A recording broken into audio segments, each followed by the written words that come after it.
So I think that we should just get into it. This is gonna be a 3-card spread. Ooh, the shuffling sounds are so nice. I hope that's relaxing for you as well. So, as you know, we just entered Libra season on Friday, and now we're approaching the new moon that is also in Libra. So this new moon is a lot about balance and connection and reciprocity and growth. And new moons are a time where it's like a really important time of reflection and restoration and recuperation, and really just tending to your energy, and doing what you need to do to like protect your energy, I would say. Full moons are a time for release, and I would say conversely, like new moons are a time for kind of like hunkering down.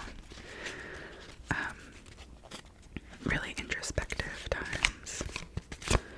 And I would say in the midst of this Mercury retrograde, which at least for me has been pretty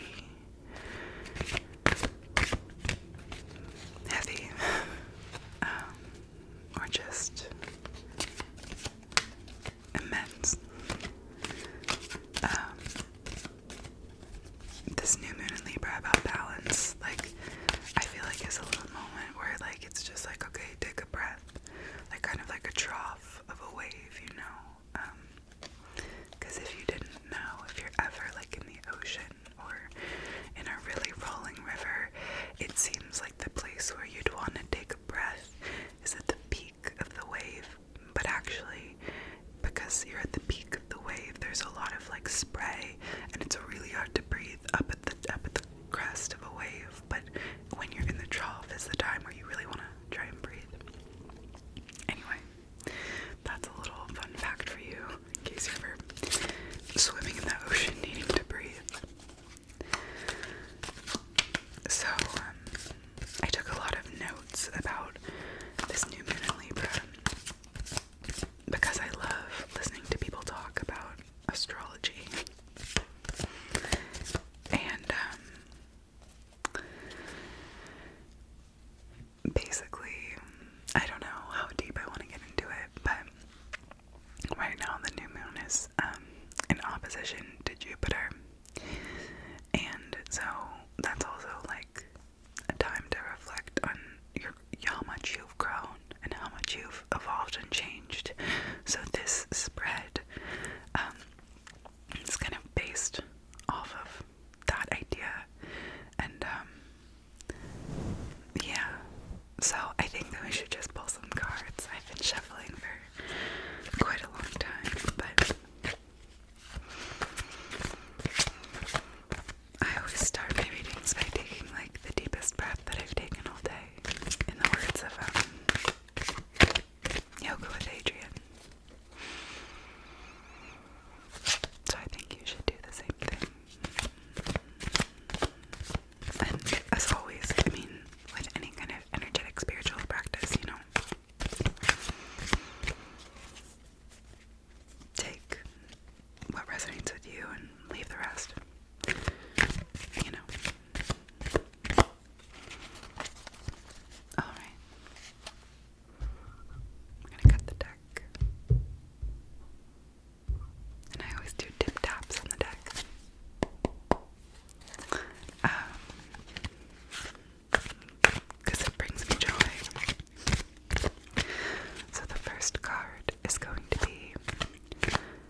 Empress of Eight Swords.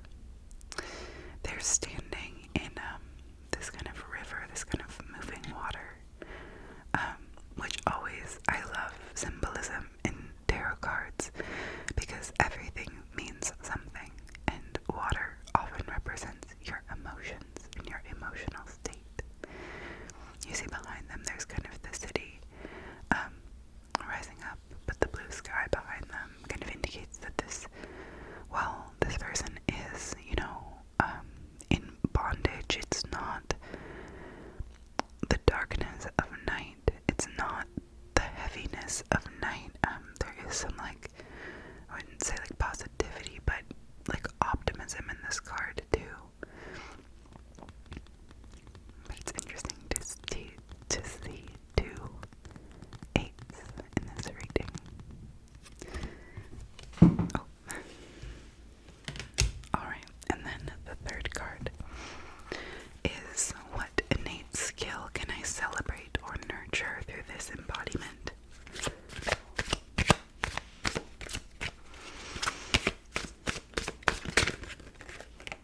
I'm gonna take this one. This is the Empress. The Empress, our nurturing queen. I love the Empress. I'm a Taurus. We love her. But the Empress has to do with the things that we nurture, the way that we care for the people around us and for ourselves and for our environment. And she's an icon, honestly. This is a card in the Major Arcana, so this kind of has to do with more big themes. But when, asking the question, what innate skill can I celebrate or nurture through this embodiment, and you get the Empress, I immediately think of, the skill of nurturing, the skill of being, connected, just essentially, in a really earthy way, connected to the world around you. You can see that she has these, fertile crops growing in front of her. This flowing river and waterfall, which has to do with, emotional bounty. She's in this beautiful forest. She kind of represents the divine feminine, and, all that comes along with that. And, she's in a dress of pomegranates, which I think also has to do with fertility, but I'm not 100% sure about the symbolism on that one. So, we have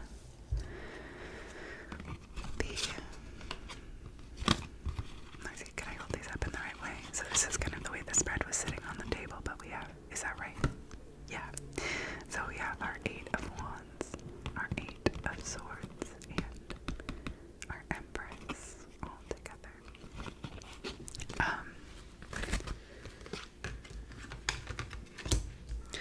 So in thinking about what the full moon is trying to show or remind you of, when I think about the Eight of Wands, which shows it's one of the few, maybe one of the only cards in the tarot that does not have a person in it. I think it maybe is the only one that doesn't have a figure, and it just has these 8 wands going across the sky. The wands is the suit of fire signs, so it has to do with that pure creative spark, that that energy of creation, and this has to do with just pure movement of acting on your dreams and your hopes and your desires, with haste. I would say it doesn't, it doesn't leave any time for thought, really. It really is a pure, go. In Michelle T's Modern Tarot, she talks about how this card is asking you to go, do it now. And I really enjoy that, because there's a lot of cards in the tarot that are yeah, you should do it. And this card is do that thing that lights the right now. So yeah, and this card is really associated with Sagittarius. So if that is related to something you might be being reminded of.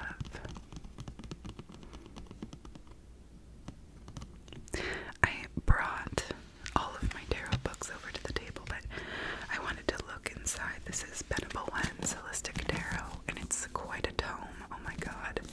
But it's a fantastic reference, and I wanted to just look at the entry for the Eight of Wands to make sure there wasn't anything I was missing. Yeah. So it also says that you are fast approaching your goals. And that, you know, this, like, a project is kind of coming to a conclusion. It's an action card. It stands for clarity of thought and resoluteness in action. And it also indicates kind of a great deal of buzz and activity to come. So it's like, it's a really momentum heavy card, which I love. I mean, as an earth sign, I don't love, but you know, I love that, like, the simplicity of this card. It's really just like action. The number 8 has to do with fortuity, due process, and wealth, so that is interesting to me given that 2 of the cards in this spread were 8s. So the next card is the 8 of Swords, and I'm going to just open the book up to that, but I want to start talking about it. As I said, it's a card that I'm not so familiar with, so I wanted to open up this book to the 8 of Swords as a reference. Okay, so the next card, the 8 of Swords, is what steps can I take to embody this energy more intentionally? So the 8 of Swords has to do with imprisonment, confinement, captivity, and constraints. So this says the seeker feels mentally bound or imprisoned. And so this figure on the card, whoa, I lost my train of thought, has to do, I was thinking about what I wanted to say, which is this figure is often compared to the figure on the Justice card. I think this is super interesting because, which is why I kind of spaced out, because Libra season and the Justice card, Libra and the Justice card are very related. You know, Libra is represented by the scales. Let me find the Justice card and I'll show you. So Libra is represented by the scales of justice, and this card, people often think of the figure on this card as the Justice, as the same figure as is on the Justice card. Oh, good gravy, where's the Justice card? Ba-ba-doo-dee-ba-da. Let me find the Justice card. Did I go through all of them? The Justice card is not here. How is that so? Is the Justice card missing? Did I somehow lose Justice? Ah, here we are. Okay. I'll grab out the Justice card, and then I'll also grab out the Two of Swords, because I think these 3 cards are very, very, very related. Okay, I just saw the Two of Swords. Where was she? Okay, so this figure is often compared to the figure on the Justice card, and also the figure on the Two of Swords. So here is our figure on the 8 of Swords, and then here's our figure on the Two of Swords, a similarly eyes covered lady, I think. And then, but this person, the Justice figure, the lady, I think, but I don't know, is also in these red robes, just like this figure on the 8 of Swords.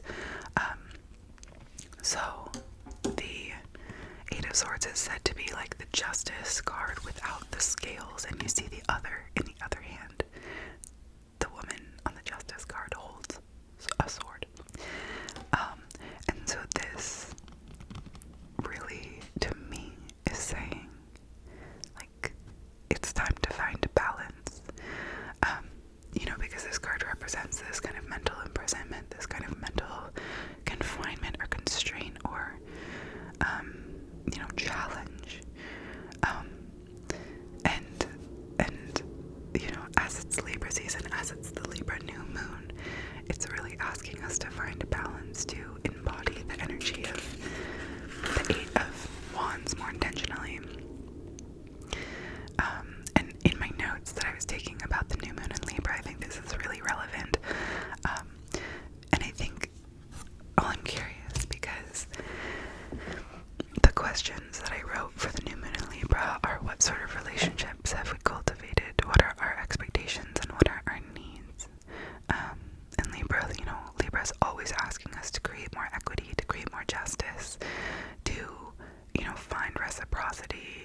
actions around us, like what we put out into the world, is also what we receive.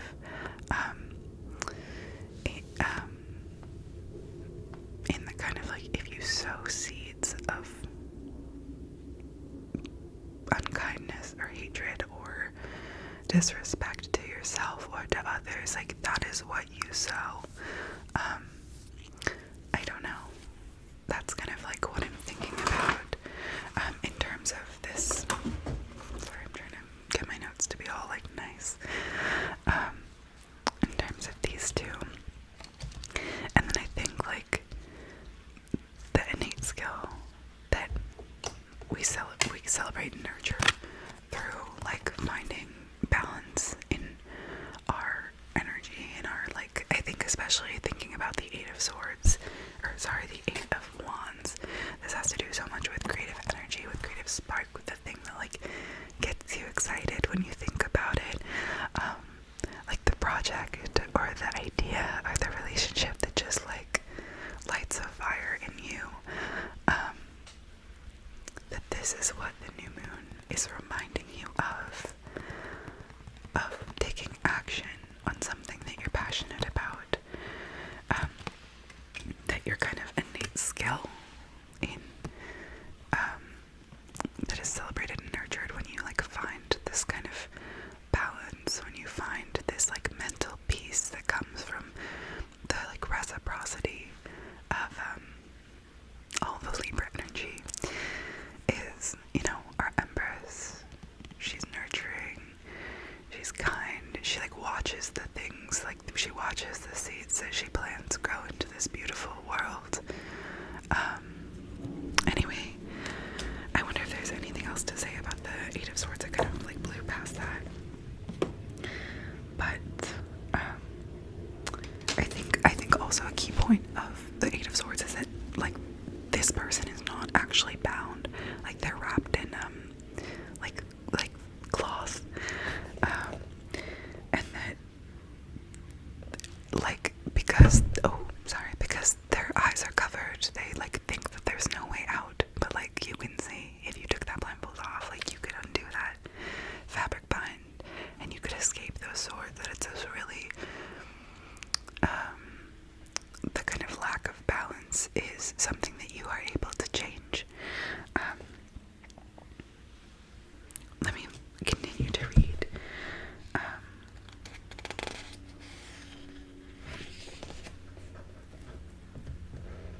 And I think also like what it's saying, and I love this analogy, is that like she's wrapped in these cloths that could so easily, if she took off her blindfold, be cut off by the swords around her. Like there is a creative solution to, you know, whatever lack of balance that you have in your life or in your mind or in what's happening in your mind, that there's this solution if you're able to kind of take off the blindfold and see it.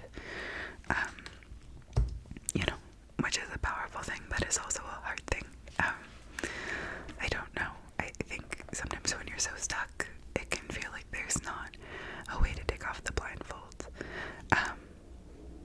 But, you know, I think finally our dear Empress, you know, reminds us that there's just this like essential nurturing, there's this like essential love and care that we bring to the world, that like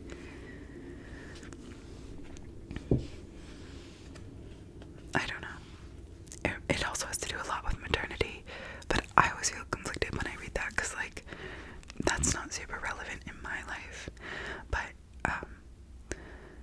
I also think about, that makes me think of like the way that like sometimes when I'm in really intense periods of distress, I think about the way that I can, you know, be nurturing adult to my inner child. And when I'm in times where I'm really like unable to see the way forward,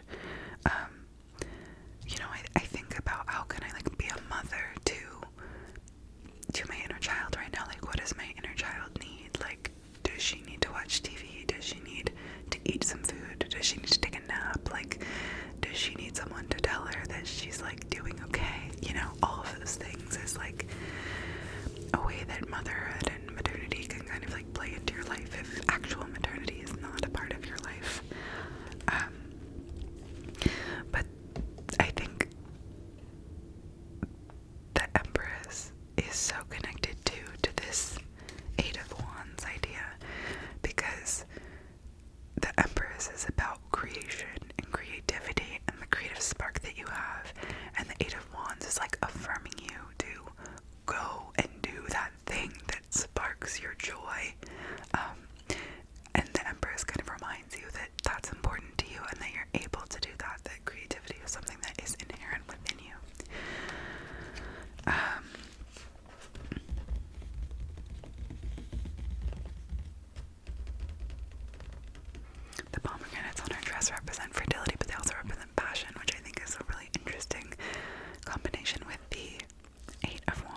So, astrologically, here's some of the things that are happening.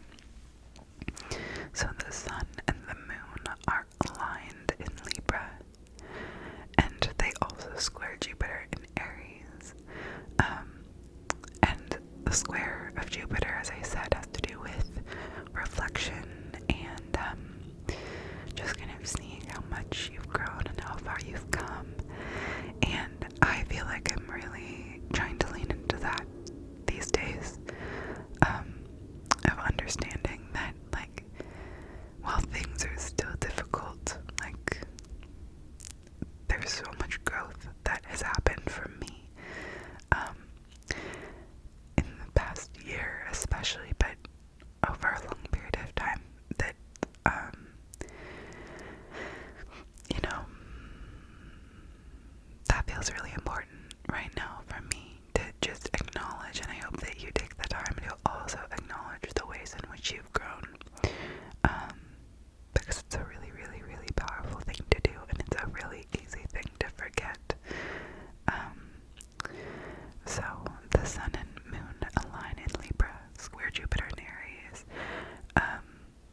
and so in that we see kind of our essence and our core brought face to face with our need to grow and the ways in which we've already grown.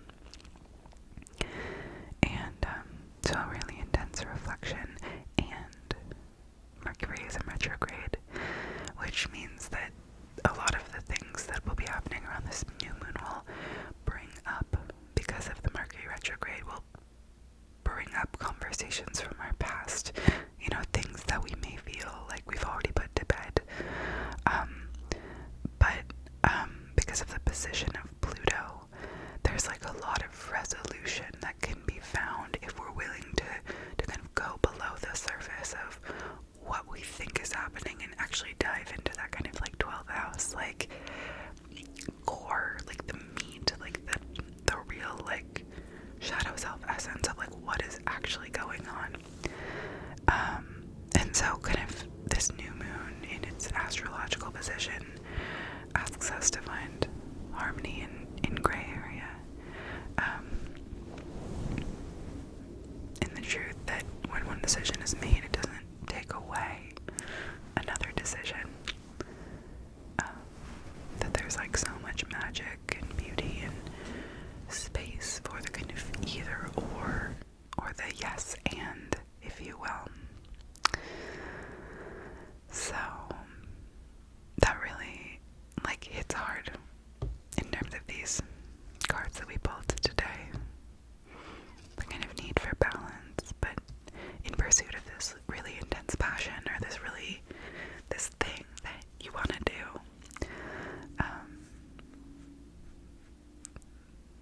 That it, you know, is related to this like essential creativity, this essential passion, this essential like movement. Anyway, I never really know how to end a tarot reading because I think I could continue talking about the cards in myriad ways for hours, but I think that's where I'll end it. I hope that you enjoyed and that you got something from it, and let me know what you're doing to just take care of yourself this new moon. I hope that you do. I hope that you take time to just recuperate, because it's been a long Mercury retrograde already. I feel like that meme that's like Tintin and Captain Haddock, and Captain Haddock says, "Oh man, what a week it's been," and Tintin says, "Captain, it's Wednesday."